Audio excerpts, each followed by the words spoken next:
Stop shopping, Dominica, nigga, nigga, nigga, nigga. You could be shopping and having fun, shop. You're not with your social. Good morning, and welcome to another episode of Health Vibes. Of course, where your Jolly's team joins you every Wednesday to bring your health education program full of vibes and full of information. Good morning to all our listeners. I know you all must have been waiting and wondering, where's the Jolly's team? We're in the house and ready, of course, to bring you a very interesting program. Today's program is one that you definitely need to share with someone. So if you are listening to the program on the radio or if you are tuned in on the Facebook page of Q95 FM or the YouTube channel of Q95 FM, you want to share this program with a friend so that it is well received and that everybody can get this information of this program. I promise you it's going to be a very interesting one. In studio this morning, I am joined by Jacinta. Jacinta, good morning to you. Good morning to you and good morning to our audience. How are you? I'm good. Jacinta, it's Carnival week, I would say. It's almost Carnival. How does that feel? Well, you can definitely feel the excitement in the air. People purchasing their Carnival packages, their different costumes and getting ready for the different events which have already started. So you can feel the excitement and the buzz in the air. Yes, definitely. Lots of excitement. Yes. Yesterday was Bouillon Day. Yes, and it of was. course, we saw big celebration of Bouillon music in the city of Roseau last night. It was, I didn't go, but I saw so many people out enjoying Bouillon Day and Bouillon music. So kudos to the organizers of that and people who, enjoyed themselves last night. And a lot of we use the term diasporans, people who don't live in Dominica, Dominicans who don't reside in Dominica. A lot of them are returning home for the carnival season.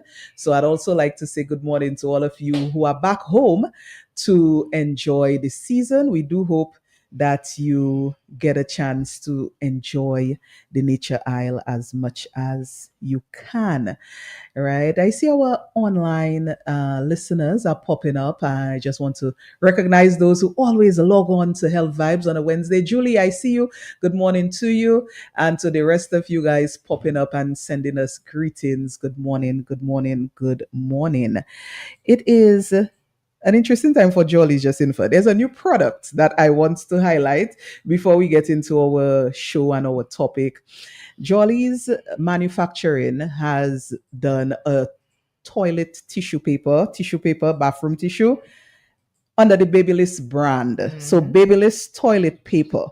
And it is the product of the week and it is now available on the shelves of Jolly's pharmacy at, of course, Jacinta, of course, in Portsmouth, of course, on King George V Street, of course, at JP Mega, and at your branch on Great George Street. So available at the Jolly's branches across Dominica.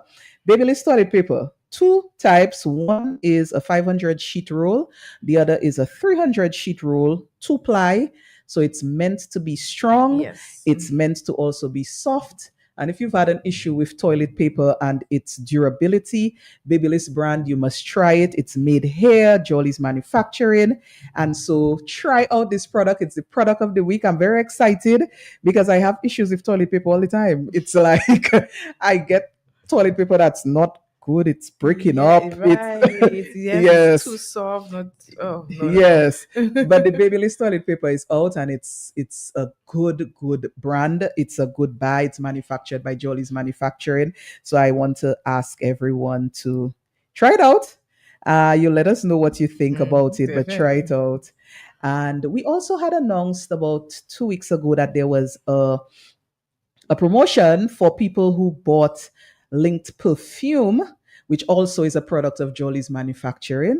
And there was the opportunity to win a costume for Hysteria Mass costume band.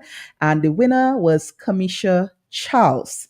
So I just want to congratulate Kamisha Charles. He'll be playing Mass with Hysteria. Compliments Jolly's, of course. because you purchased your linked perfume and you won yourself something big. So Hysteria Mass and Jolly's Pharmacy partnering for the carnival. Jacinta, are you in a carnival band? I'm not, but I will be chipping on the side. All right. So Jacinta will be chipping on the side. All right. We're going to take a quick break. And when we come back, we're going to introduce our topic. And we do have a guest in studio. So once again, I advise you to share the live, share the live, share the live if you are on YouTube or on Facebook of Q95. And if you're listening on the radio, shout to a friend that Health Vibes is on and it's time to put on your radio, right? It's time to check out Q95 Health Vibes. We'll be right back. We're going to take a short break. Jolly's Pharmacy is bringing vibes to health with Health Vibes. Health Vibes. Each and every Wednesday from 10 to 11:30 a.m. with your hosts, Trudy Kristen, and co-hosts, pharmacists Jacinta Fagan and Leona Jeremiah. Education, information, and a bit of humor. And not forgetting lots of vibes. Jolly's Pharmacy is bringing health and vibes together with Health Vibes. So be sure to tune in each and every Wednesday on Q95 from 10 to 11:30 a.m. Jolly's Pharmacy, leading the way in healthcare. Introducing Jolly's Pharmacy, brand new website. www.jollys.gm.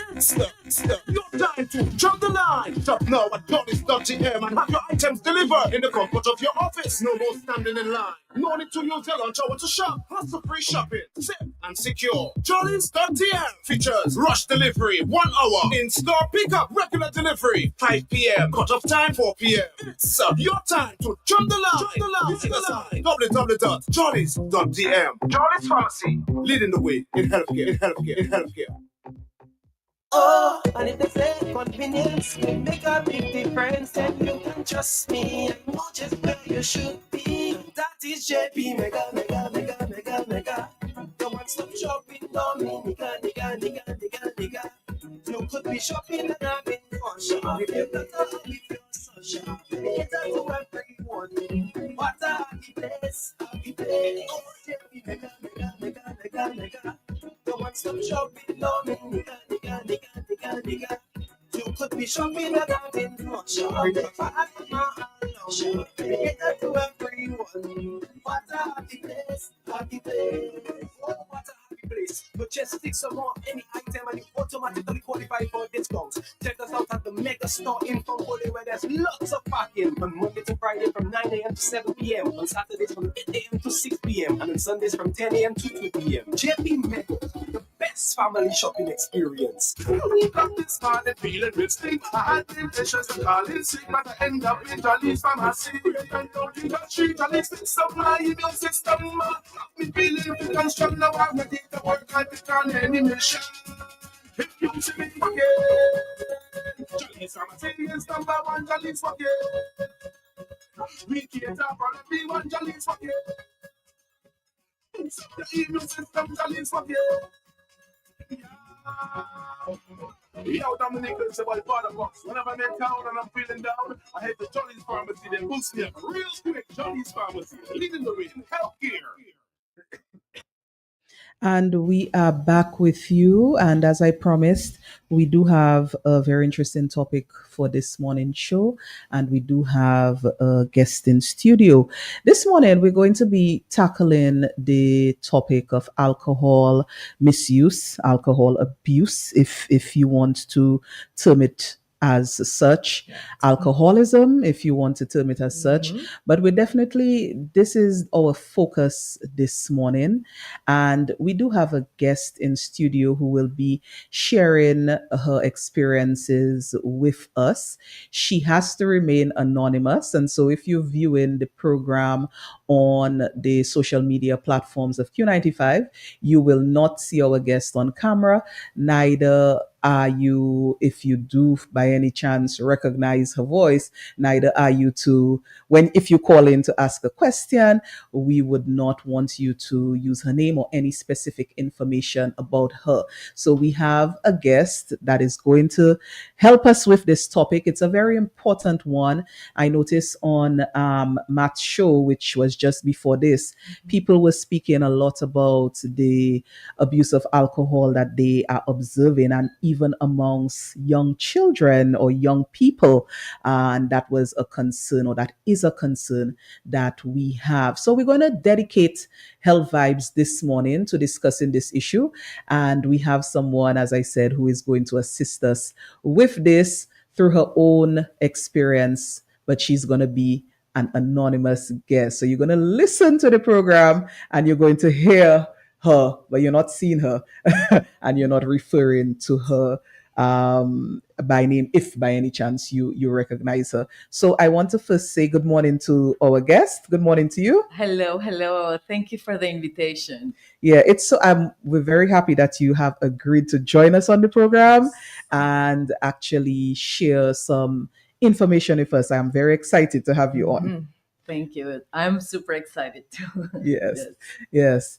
So I want Jacinta, you can start us off, because when we talk about alcohol, oftentimes people, it's a social substance people, socially associate with, when socializing, partying, enjoying yourself. Yes.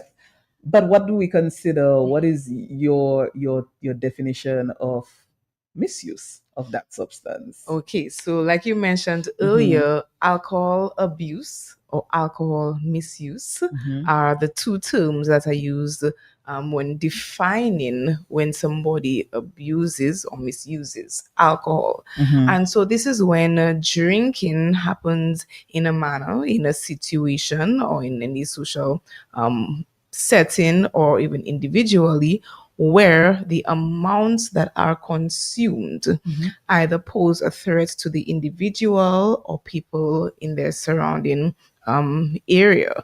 And it can affect one's health in many, many ways, and also affects the people around as well. So, for example, at a setting we're drinking and someone consumes alcohol in such large amounts that it confuses them, that it clouds their judgment. So let's say they're going home, they're driving, and they are under the influence.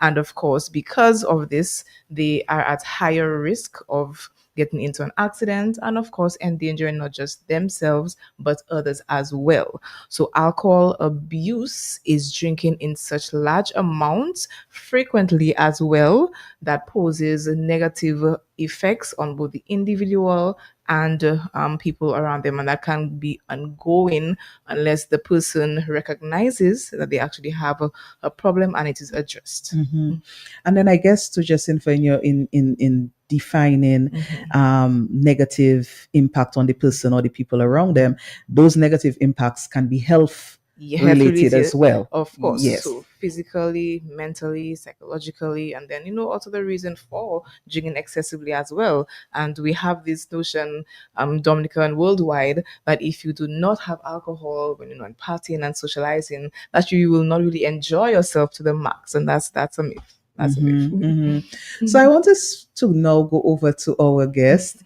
And as I said, she has agreed to share her, some of her story with us, and also to share what she knows about abuse of alcohol. Right. And also to share there's a very interesting thing that she has to share with us as well, in terms of how do you know that you have, what are some questions, that you can ask yourself to understand if you have, an issue with alcohol use or abuse. So I'm passing over to our guest. Let us start off with you. How did you know or recognize that you had an issue with alcohol use? Okay, well, thanks again for the invitation. So in my case, I started drinking very young, actually as a child, but my parents didn't notice. I would sneak. I was a very good student, and I wanted to get in this very prestigious school. I was 9 years old. It's like high school, and I had to take this test. Only 500 were allowed to take the test, and of those 500, only 10 will make it to this high school, which was also like affordable for my parents. So I started drinking every morning a little bit. Yeah, I think I was like 10 or 11. But of course, I didn't think it was a problem, and nobody noticed. And then I stopped. And through my, teens and 20s, mostly in my 20s, I started to drink, I would say, a lot heavier. And but I didn't think I had any problem either. I was having fun. And even though I remember one time I lost a shoe in a concert, and I don't remember that at all. And I started to have blackouts, but I didn't think I had a problem. According to what I've learned in AA, one of the main characteristics of this disease is denial. You don't want to accept you have a disease. You don't see the problem. Besides, it's legal, it's, socially acceptable to have a drink, right? You're just having fun, right? I started to have many issues, at work, with colleagues, at parties. I was seen as an unreliable person, but then again, I didn't think I had a problem. Then I got the treatment for acne, and I had the lucky chance I had to stop drinking alcohol for this to take the treatment. Okay. And in a year and a half, my life completely changed. But I thought it's because I was this beautiful skin. I didn't think it was the alcohol at all. That you had to stop. I didn't realize that I had stopped because I wasn't an everyday drinker. So I didn't think, I thought that the drunks, the alcoholics were only those who live under a bridge in the gutter, I was from, a decent family, not rich, but, I wasn't under the gutter. I was not homeless, so I didn't think I was an alcoholic. But I do remember moments when I felt like, wow, I'm going to be like this lady of, one of the protagonists, whatever, in a film called a train called Desire, there's, she gets raped and at the end she's put in an institution. It's horrible, but I could see, like moments, when I would ask my friends, like, oh, I think I have a problem with alcoholism. And they would say, no, you don't, look at you, you're fine. But anyhow, after those 2 years, I tried again alcohol because I was given the green light. And I had 3 events, that there were like, 1 month to 15 days in between each event in which I got completely drunk and blackout. And I went to a psychologist, and I had already talked to different doctors, psychologists, psychiatrists. But to this time I said to this psychologist, I think I have a problem with alcohol.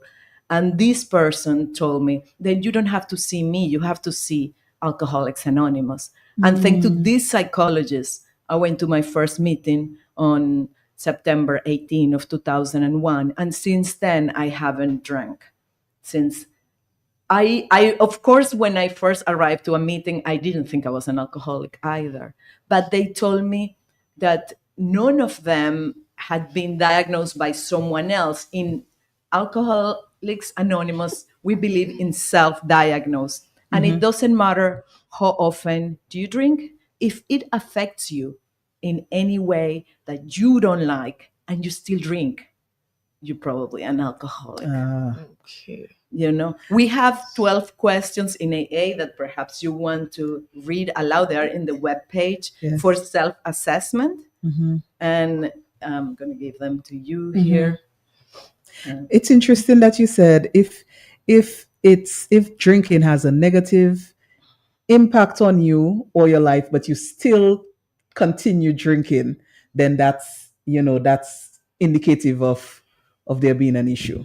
Yes. So there are 12 questions that our guest has shared with us from the Alcoholics Anonymous program, and I will read through them. Jacinta, we will interchange here, and I think these are very, very informative questions. The first: have you ever decided to stop drinking for a week or so, but only lasted for a couple of days? So that means the person would feel the need to get a drink even before that time frame has ended. Yes. So the second one, do you wish people would mind their own business about your drinking? Stop telling you what to do. And like our guest said, you do what you want, you drink, but at the same time, if someone may tell you, okay, I think you've had one too many drinks, you might think, okay, the person needs to mind the business. And a lot of times in Dominica, that's what we feel. I don't have a problem, but Have you ever switched from one kind of drink to another in the hope that this would keep you from getting drunk? So interesting. Have you ever switched from one kind of drink? So you're drinking one type of alcoholic beverage and you switch to another kind, hoping that this would stop you from getting drunk. I stopped drinking rum and now I'm only drinking beer. Right. Beer is lighter. Yes. Yes. And I've actually heard people say that quite a bit. Like, I'm no longer drinking rum, I'm just drinking beers, or I'm just drinking wine. Yeah. I've heard that. I've definitely heard that. The next one. Number 4, have you had to have a drink in the morning during the past year? Wow. So, in other words, it's like part of your morning routine, or you feel like you cannot cope without a drink. Is that what? Probably that's what it's talking about. Have you had to have right? The next question: do you envy people who can drink without getting into trouble? Interesting one. Yeah, most of the people who come to AA I have met have had some kind of trouble, whether it's with their spouse, whether it's with their children, whether it is with maybe even the grandchildren, or with the law, or with the health. Falls, especially in women who tend to drink alone. Who tend to like, I don't want, anybody to see me in this state, like just at home and then falling, because that you lose your equilibrium and you fall when you drink. Yes, of course. The next is, have you had problems connected with drinking during the past year? Have you had problems? And I guess this could mean health problems, social relationship problems, any sort of problems. Yes? Yes. Has your drinking caused trouble at home? So you just mentioned it, whether it's with your children, your spouse, any other family member. And again, it was because of you excessively drinking. Do you ever try to get extra drinks at a party because you do not get enough? So I guess you're at a social event, you're at a party, and you try to get extra alcohol because you don't think what you were served was enough. And this is interesting because I have heard individuals at social events say, I don't feel that nice feeling as yet. And so they don't feel like they can loosen up the way they want to unless they reach a certain level. So I guess a certain amount would not be sufficient until, they feel that effect. The other one is, do you tell yourself you can stop drinking anytime you want to, even though you keep getting drunk when you don't mean to? Wow. Yes. So I guess, do you think you have that power to just stop when you want, even if you keep getting drunk and you did not intend to get drunk? So this is a telling one for sure. This is a telling one. Have you missed days of school, college, or work because of drinking? I mean, if you can't function properly, then you'll not be able to, attend to your school or job as you wish. The other one, do you have blackouts? So you mentioned this as well. And the last one is, have you ever felt that your life would be better if you did not drink? Have you ever felt that your life would be better if you did not drink? So according to this scheme, if you have answered yes 4 times or more, probably you have a problem with alcohol use. So we're looking, and of course, as listening to us read those questions, I hope, some people may be asking themselves the question too. If you have answered yes 4 times or more, you probably have trouble with alcohol. So to our guest, is this, because you mentioned something very interesting. You said your friends at a certain point said, no, you're fine. You don't have an issue. Absolutely, yes. Why? Because the kind of friends that I had at the time, they were all like heavy drinkers, of course. You know?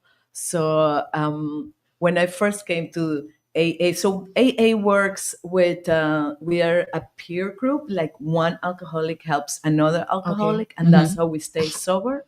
So in case some of you are interested in knowing, started in Akron, Ohio, in the United States in 1939, when a stockbroker, Bill W., wanted to stay sober after many hospitalizations, many disasters. He called in the middle of the night a nun who gave him the number of a doctor, Dr. Bob.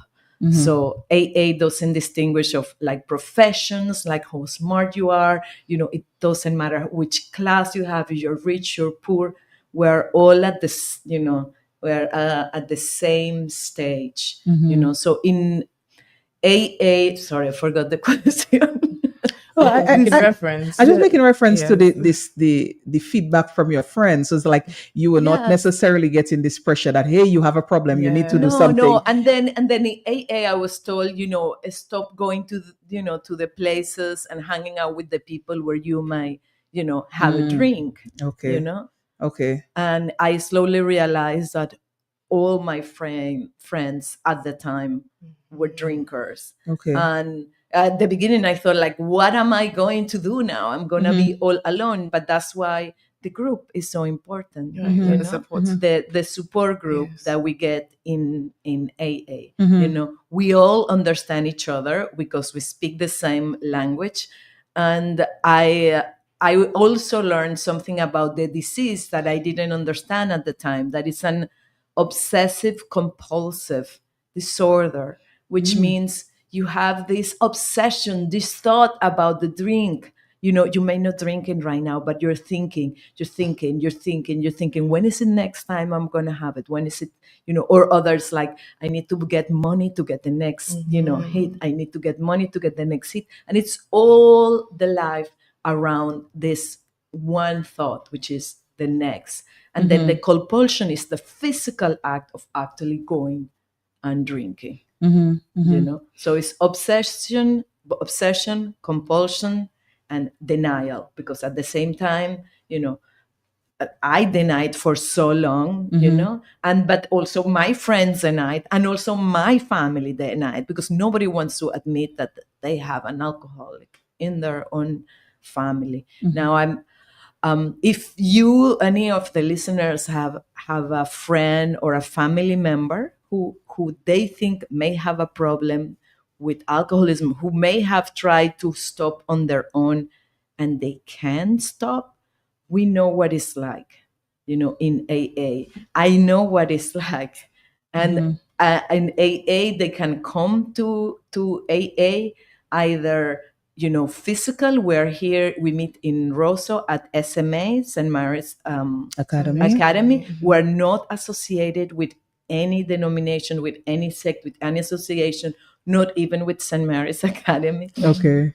But I have to say this because it's part of our principles. We only have one objective and a single purpose, which is to stay sober. So we meet every Thursday at 5 at SMA. Okay. Yeah, so people can, invite, they can come with their loved ones, to get, to get help, to get to meet us, and to get that support that saves lives, literally. When I came to AA, I thought it was impossible. I arrived on a Monday. I didn't think I would last a week. It's like, how I'm going to make it to the next, But I learned, thanks to the tips I was given in AA, how to stay sober a day at a time. Right. And you did mention that someone cannot diagnose you. Well, the principles of AA state that somebody cannot diagnose. You have to say that you have a problem. Yes. So if someone brings you, because you said a loved one can accompany you to the meeting, but if someone is saying to you, okay, I think we should go to this AA meeting, I think, you have a problem. Is that acceptable as you admitting you have the problem if you just go along because the person asked you to go, your loved one, your family, your friends? They might or might not identify themselves. They may listen to the stories and they may find that they have a lot more in common with the group that meets than they thought initially. Okay.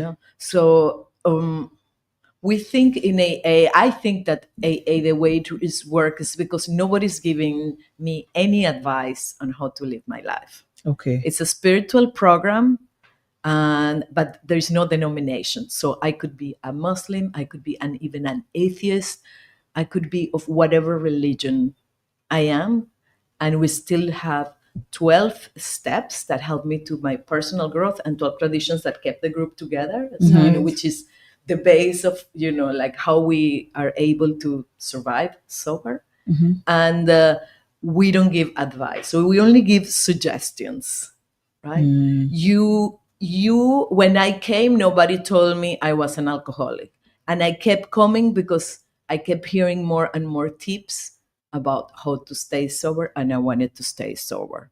It took me about a month of coming regularly to meetings to admit that I was an alcoholic. And I remember when I did, my partner said, "You're not an alcoholic because you don't drink every day and you already solved your problem. You don't need to go back to those meetings."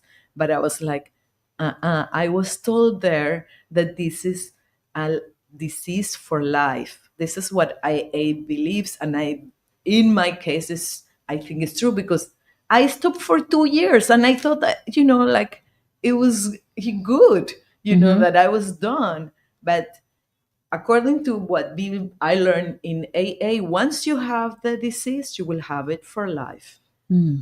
It doesn't have a cure. It cannot be cured, but it can be stopped. And the way we stop it is with our vaccine of going to the meetings and stay in touch with other alcoholics. Okay, so yes, very, very interesting.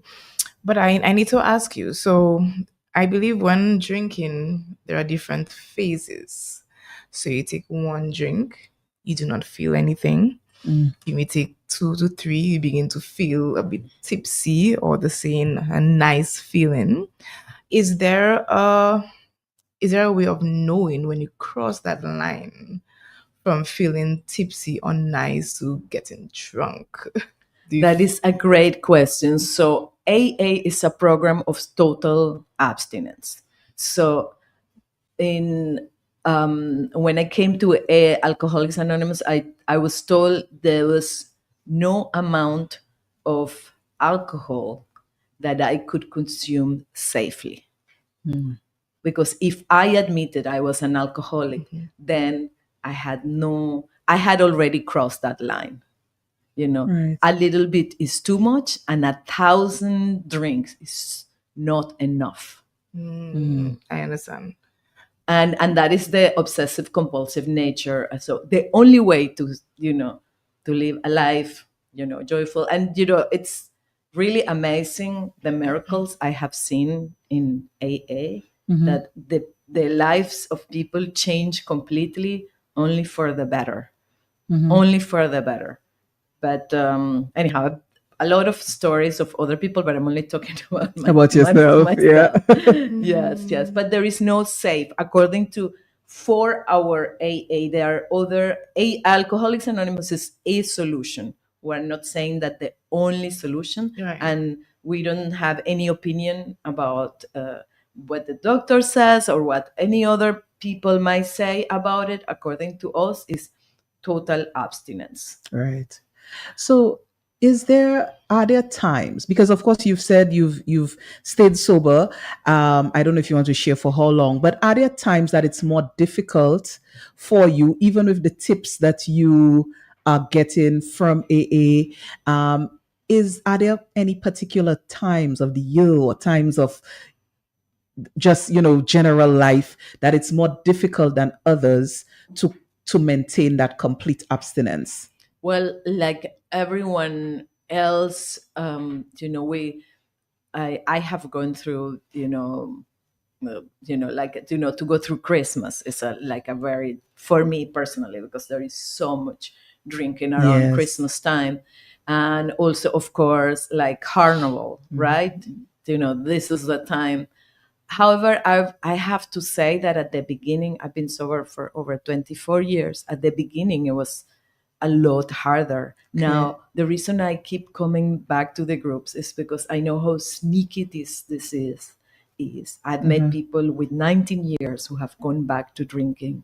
And how we do it, we keep in touch with our alcoholic. I keep in touch with my sponsor. Before I came here, I talked to my sponsor. So in this peer program, we have the group, and then we have one person that becomes kind of your fairy godmother, and you can call at any time of the day or the night.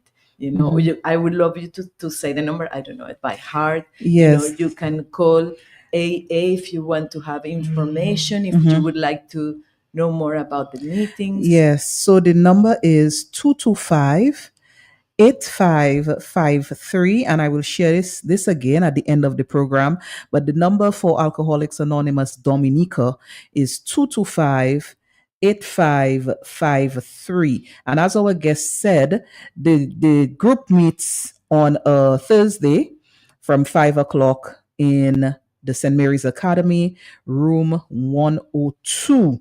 So I will share that information again, because of course people can be popping on, to the show as we go by. Yeah. And then I of course want to remind people that we do have a guest with us speaking about her experience with alcoholism, with the AA program, Alcoholics Anonymous program, her experience.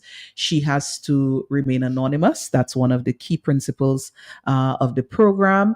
And she also, and we're going to open up the lines in just a bit. So if you want to call in to ask a question, or if you want to ask a question on the social media pages of Q95, Facebook or YouTube, you can do so, but of course, respecting her anonymity. Okay, so no reference to her, who she is. Yes. So with drinking, all of us at some point in our lives face challenges. And I believe that many people resort to alcohol consumption to kind of mask their problems. So let's say they have problems at home or at work or financial crisis or any other, type of trouble that they may be experiencing. What alcohol may do is to help them to temporarily forget, or to help them cope. Also, they feel that they're coping better when they no longer have to think about their problems. And I think the feeling that they receive when drinking alcohol is a constant reminder, okay, I do not have to think about my problems so frequently. So I think that's where many people fall into that trap of continuously consuming alcohol, to temporarily stay away from their problems. Yeah, definitely. We do have a caller. Let's take this call. The first call of the program. Caller, good morning. Good morning, Julie. How you doing? I'm good, thanks. And good morning to your guest and your co-host. Good morning to you. I'm listening to you, and you have a very interesting program this morning, right? And the reason I called, because the societal issues that we deal with and the stigma that people give one another, and the issues that goes around alcohol is one I think I would put my little 2 pence in. Let me explain you something. I used to drink socially all the time, working around the guys after work. We have, drinks, we do everything. But I never really say that I was an alcoholic like the young lady is trying to explain you. I mean, that's another label, right? But, I will tell you, I will drink where I can handle my drink. But the reason I stopped drinking, I'm going to give you an instance. I was stopped by the police one time, and I almost got me a DUI. in America they call it driving under the influence, right? Mm-hmm. And I escaped that charge all because I had a cutlass in my car that I took to work with me to shopping. And after work on the way home, I got pulled over. And instead of the police doing a sobriety test, because I know if they gave me a sobriety test, I had more than one drink, and .08 is the Legal limit. failing mark. Mm-hmm. Right. If you have 0.8 amount of alcohol in your system, it's considered a DUI. Okay. Mm-hmm. So the next morning I got up. I said, you know something, I'm gonna stop drinking. Just like that. Just like that. I said, to hell with that, because this is gonna cost me. Because I knew guys who end up getting DUI, and it cost you thousands of dollars and a lot of time in the court to get rid of this thing. Some people lose their license for months. Some people will be incarcerated and they get off on the weekend because of the charges of DUI. It depends on the extent and how many times they've been caught. So I learned this thing, and I'm saying it today because we have a stigma that when people say they don't want to drink, that means you're weak, you ain't strong, and all that. Mm-hmm. People can stop drinking for a myriad of reasons, and mine was, this gonna cost me too much money. And I got better sense than that. I say, you know, first of all, sometimes you drink until next day you got a hangover. I don't want that no more. I got to pay for it. You take your day, 2 days to get yourself together. You have to take another drink to settle your stomach, the acid in your stomach. You know what I'm saying? And then the money it would cost you if you would cut with a DUI. So I just said, man, to hell with that. I don't need it. I'm spending money that's going to cost me in trouble, and I got to spend more money to get out of trouble. So I'm saying that to say it don't necessarily have to be you got to go AA, but you have to be an individual strong enough to say to yourself whether this is for me or not. And not because somebody goes to AA, they are any weaker than me or anybody else. Because it's like any other disease you have that you have to treat. So we must stop stigmatizing these things and understand certain people have a limit, certain people have the understanding to know when to stop. For me, I didn't go AA or nothing. I didn't say over 30 years. Never had a drink. Only time you see it, I would have anything I have. Or if I eat a piece of cake, they put rum on it or whatever and that kind of stuff. But I don't drink to get intoxicated because I don't feel like paying $10,000, $20,000 to get out of getting a DUI. And I'm telling you from experience, I have guys who work with me got a DUI. The guy had 3 vehicles and he came driving at one. And I say, Ron, you should sell that car because you're not going to drive this thing no time soon. He didn't pay me no money. Finally ended up selling it. And he still didn't get his license back because he continued drinking. He refused to make the change where he can move forward. So I'm calling to say that because there are different reasons. And nobody is any weaker or stronger than another because they don't drink. Because drinking is a social thing. All right? Okay. We accept it. It's accepted. And it becomes a disease to a certain point if you overdo it. Because I like the 2 words that you all use. Alcohol misuse or alcohol abuse. Both of them fall in the same degree. But I just want to put that up there so no one looks at somebody else any differently. Because any one of us who take up a drink anytime can overdo it. Because you have the social pressure, you have the sensation that you get, and then when you get that sensation, you want to maintain it. So what you keep taking another and another and another, and then you end up killing yourself, kill somebody else, or end up with no license or no car like my friends have. So I learned from that lesson. I'm listening. Thank you, caller. Thank you. So some interesting points mentioned. I will give our guest a chance to respond. He brought up the aspect of stigma and stigmatizing, people with issues with alcohol use. And also he brought up the, and you did mention that earlier, different ways that you could address a problem if you think you have a problem. So he kind of indicated how he dealt with what he figured was an issue. So I'll give our guest the chance to to respond? Well, nobody wants to admit they're an alcoholic. I didn't want to admit that I was an alcoholic. I think now looking back, it takes a lot of courage to admit you have this disease, you know, and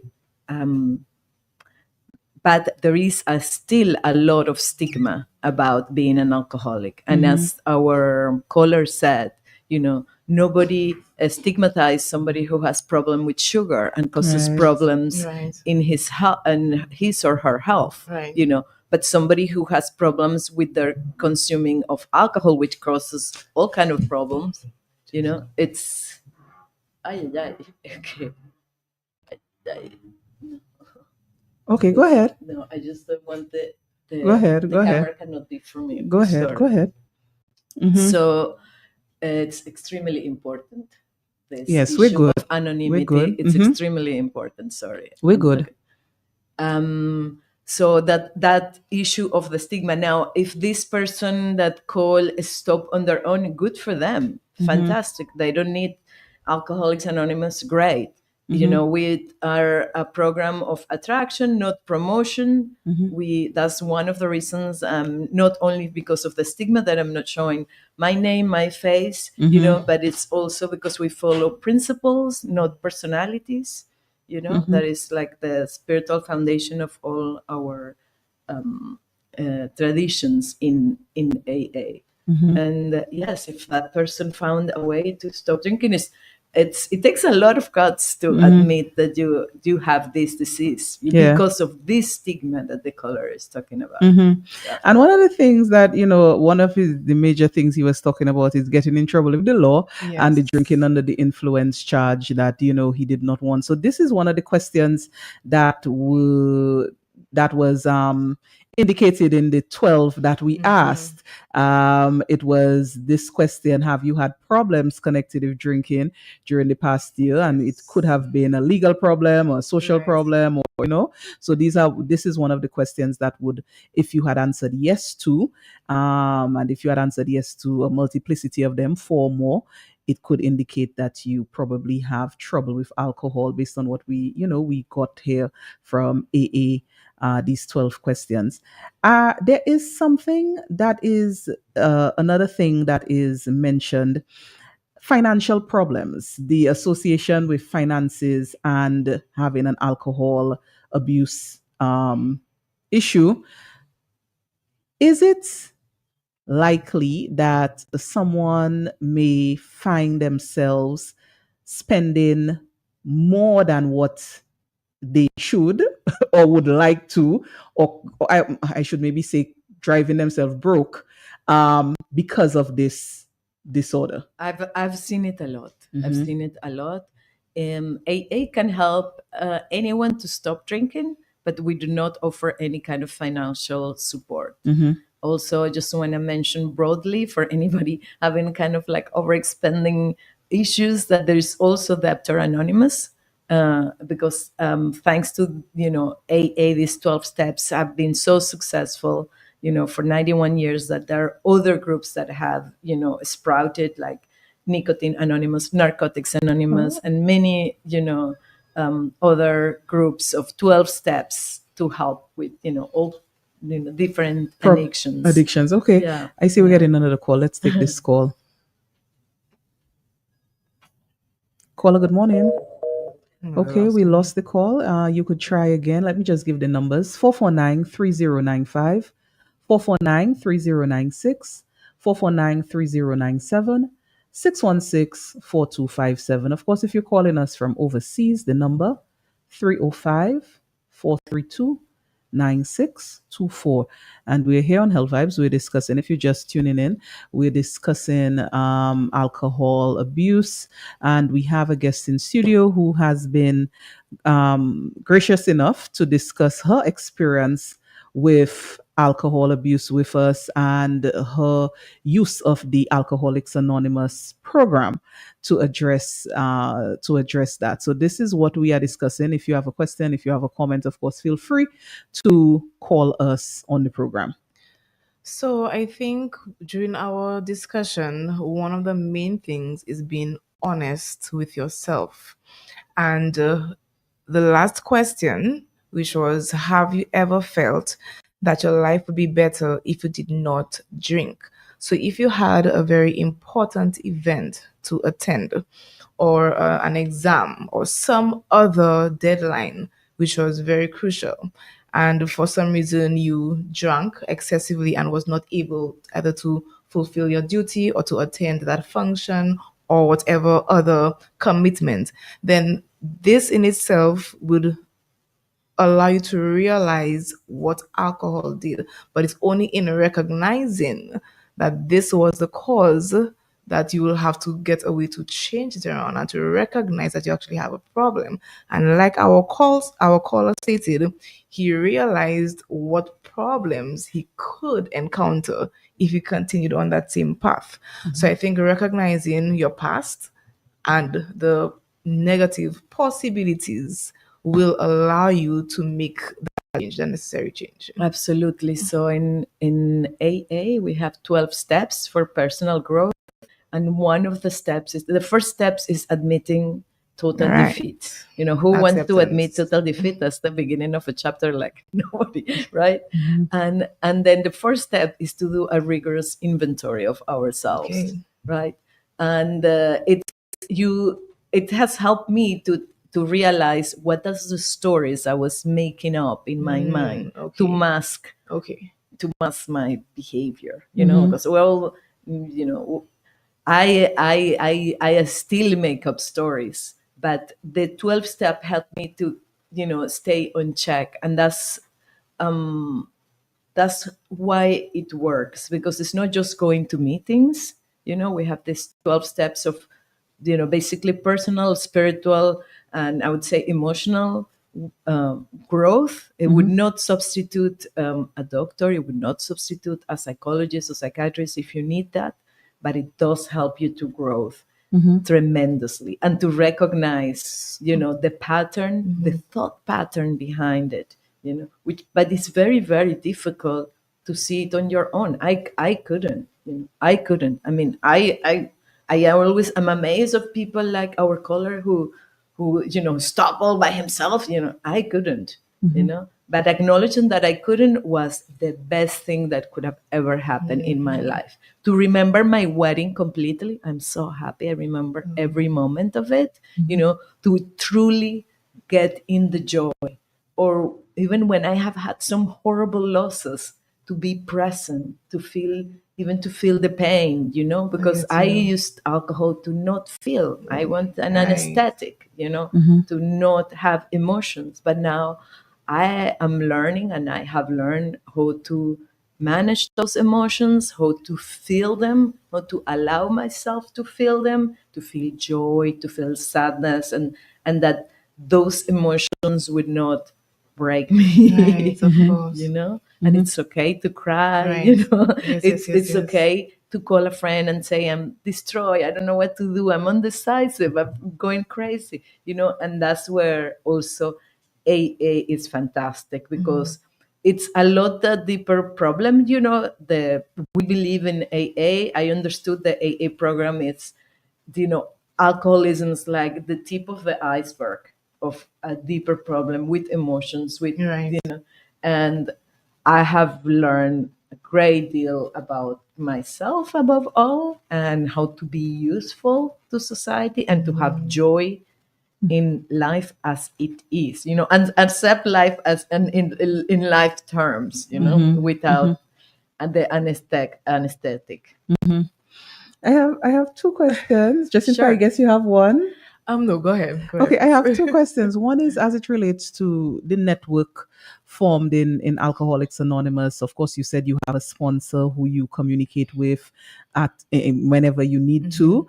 If someone is coming to meetings and then they suddenly don't show up, they stop, or you know, who is checking on, do people check on each other, or is it just the sponsor that would be, you know, responsible, or would be maybe obligated to call and say, hey, I haven't seen you in such and such a time? How does that work, that type of accountability? Well, that it's extremely hard, you know, to answer, because we try to check on people until a certain point, but Okay. we're not watching people. It's Okay. not like police. We're not policing people. You have to come to AA because you want it.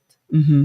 So AA is not for who needs it, it's for who wants it. Right. Okay. So if you want sobriety, you keep coming back. If you want sobriety, you call people. If you want sobriety, you stay in touch. You know, again, we're not being watched by any police. Nobody's watching like what everybody does. But we're in AA because we're drunks, not because we're saints. So when somebody goes and relapse, doesn't need to say anything. We know, we've been there. We done that, been there, done that. And you know, it's so we try to keep each other accountable, but on sobriety, not on, but of course it has happened. People do have relapses sometimes. And the good thing about AA too is that we don't offer judgment. I have been lucky enough to not relapse. I try to keep being obedient and do everything I've been told, to not relapse. But we're open. Like it's, it's not the only requirement for membership is a desire to stop drinking. Yeah. That's it. So it's self-initiated. You have to want it. Yes. And my second question, it's piggybacking off of one I asked you previously as to, are there any times of the year particularly that may be more difficult for you? This one is are there particular settings where people may expect you to have a drink, a party, or some sort of celebration? There's champagne, it's a wedding, whatever it is, and you of course are invested in maintaining your sobriety. Is it difficult to say or to explain, or do you just not explain, you just refuse? How do you go about, you personally, not, I mean, everybody I guess is different, but how do you face those particular challenges? Literally, there is a book, and you can actually read it online, called Being Sober. It's on the webpage. And I got a tip from this book. We have a lot of different tips. People use different things. At the beginning, I thought I would have to give this long explanation. I thought that everybody would know that I was not drinking. I thought that it would be like, so obvious. And I learned something so stupid, so simple. I learned I could say, no, thank you. And that's it. Yeah. Or if people are really pushy, I would say, not today. Or if they're extra pushy, I can say, I had enough. Okay. Okay, very smart. Yeah. And literally, nobody gives a flip. Nobody cares. Nobody really cares how much you drink, and unless that other person is probably like has problems and doesn't want to get drunk by themselves.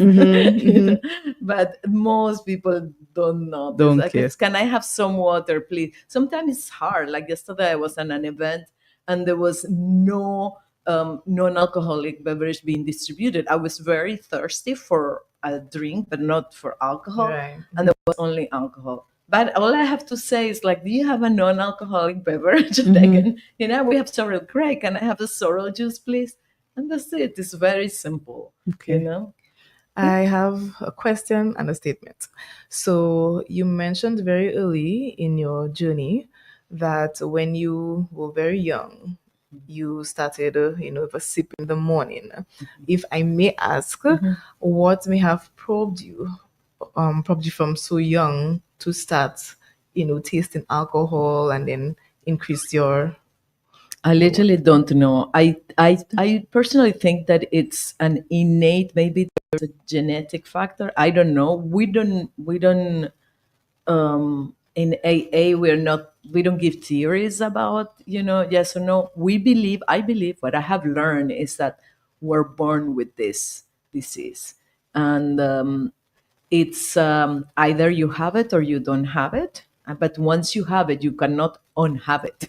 I understand. And so it also has to factor in your environment, your genetics, and more than the environment. I would say genetics, because I've seen, like, none of my parents are were drinkers. Like I now look back and I see actually my mom as a she's not a problem drinker though, but she needs a drink every day now in her old age.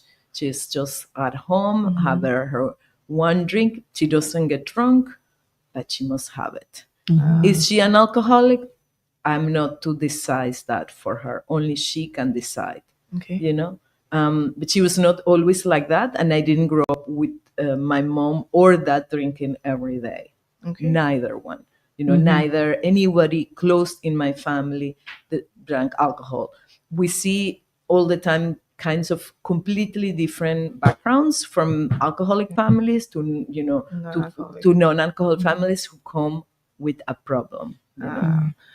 And the statement I wanted to make was, I really must commend you and other organizers who, you know, who drive those AA, you know, communities where you are non-judgmental. And I think many people listening out there would find the encouragement, you know, after this program, you know, to take a leap of faith, you know, and recognizing that they have a problem, and know that when they do come to those sessions, that they will only get support and not be judged. Because I'm sure they probably have had those occasions where they felt, you know, judged and criticized, and nobody really offering help, and they themselves not really having an outlet that they can go to, or, you know, those type of sessions where they will actually get people like themselves who will provide that type of support. I will be eternally grateful to all my sponsors through all my life in AA, and to all those people who have, you know, who serve in the whether it's bringing coffee, whether it's just keeping a room open, you know. And also in the whole world, I've been very lucky to travel, and wherever I go to a meeting, and it's, you know, so cool to meet people from other places that have that speak my language, you know, that understand that I can go berserk over a little thing, you know. And yes, it's great also living in sobriety to not have shame I used to feel, you know, to not have the fear I used to feel. My life is not perfect, but I feel a lot more joy. I feel good about who I am and not ashamed of who I am. And I feel faith that I never thought I could find, even if I was brought up in a family, you know, who was religious, you know. But I found a new faith, a faith that works, you know, thanks to the principles and, you know, coming to the meetings. And yeah, it's a beautiful community that, you know, we have heard it all. Again, we're in a board drunks, not because we're saints. And especially for women, there's a lot more of stigma, I think. You know, I think so. We're approaching the end of the program, but I wanted to possibly end with this question for you. A lot of people may know someone or love someone who they feel has a problem with alcohol misuse or alcohol abuse or alcoholism, as you know, terms you can interchange here. What is your advice to someone who is seeing someone they love with this issue and doesn't know what to do, how to approach, you know, but maybe is listening to us and all the things that we have spoken about, for instance, like the person having blackouts, or the person having trouble at home, the person, you know, not being able to stay a week without drinking. That's the first question we ask, like trying to, but not being able to. So someone is viewing that. Okay. And what is your advice to them? I'm going to copy actually something that the son of a member of AA told. You know, I will say his first name. His name is Juan. So Juan's son told him, "Daddy, you are a smart man. You know, you're wasting your life away with alcohol, but you're a smart man. You can do something about it. Why don't you go to an AA meeting?" Why don't I can take you, and this allows the person to take the initiative instead of you must go to an AA meeting. You have just giving the person the possibility of choosing, because most of AA people, for sure, I'm a rebel, so I want to rebel against any imposition, anyone telling me what to do. But if I'm told, do you think, how about is the approach is different, especially if it's a family member, because a doctor can have that possibility. And if any doctor is listening, please do recommend AA. Go to an AA meeting, buy them. We unfortunately on island we don't have for sale, but online you can buy the big book of AA, and it is full of stories, of real life stories of how people have recovered. Invite them to come to a meeting, offer them to, like, we will open that. We have two kinds of meeting: close and open. Close is only members, open are for non-members.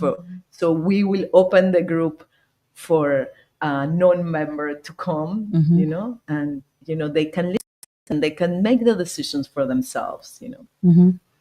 Yes, I think that's good advice. I hope if someone was listening and maybe wanted to figure out how to approach, they might, listen to your advice that you've just given. Because I really do know that a lot of people see or observe certain issues as it relates to drinking with their family, their friends, their coworkers, and really don't know how best to approach it. And sometimes instead of approaching it, just worry about it in silence and don't. So I know that's quite an issue. I agree 100%. I always say that the approach matters, and not just with alcoholism, but in any aspect of our lives. If you have someone you care about and you recognize the problem that they have, addressing it in a sensitive manner is very, very important. So this is no different. So if you know of somebody suffering from alcoholism, say, hey, I realize such and such. Do you mind? I can come with you, and show them already they have that support. Exactly. So you don't have to go alone. I'm with you. So it's all about how you approach them and show them that you're not against them. Absolutely. All right. So it is already 11:51 a.m.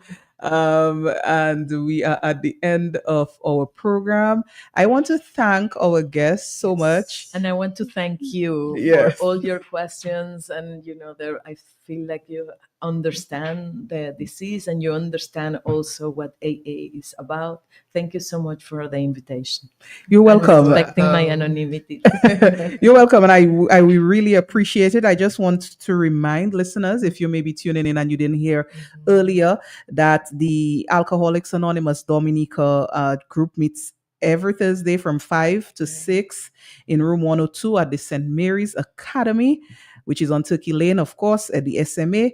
And there is a number that you can call if you require more information. It's 225-8553.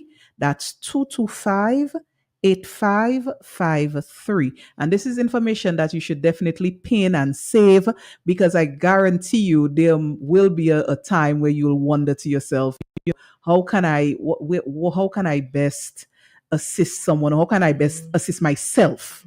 And this information is so critical. So the number again, 225-8553. So it is time to sign out from Health Vibes this Wednesday morning. God willing, we will be with you again on Ash Wednesday after Carnival. Yes. But we do invite you to enjoy the season safely and responsibly. Yes. And of course, today's show was about alcohol abuse. Please try to drink, if you are drinking, responsibly. In the season, of course, it's the busy season. There are a lot of visitors. Yes. The traffic is crazy. The road networks are crazy. Drinking and driving is not something that you should be doing. So please, let's try to have a safe carnival season. Safe in terms of, the drinking, and in terms of the driving, in terms of acts of violence that may occur. Safe in terms of that, and safe in terms of the flu, which of course we know, spikes during this season, after this season. Check out Jolly's Pharmacy as usual for some immune support products. If you go essentials. Yes. So the Haliborage Immune Support is one of the products of this week. And so you need to check out Jolly's. Definitely, if you're going out into the crowds and you want to safeguard yourself against the dreaded carnival flu. All right. So see you guys next week. And until then, do be safe and do have a good carnival season. Take care. Goodbye. Bye. Jolly's Pharmacy is bringing vibes to health with health vibes. Health vibes.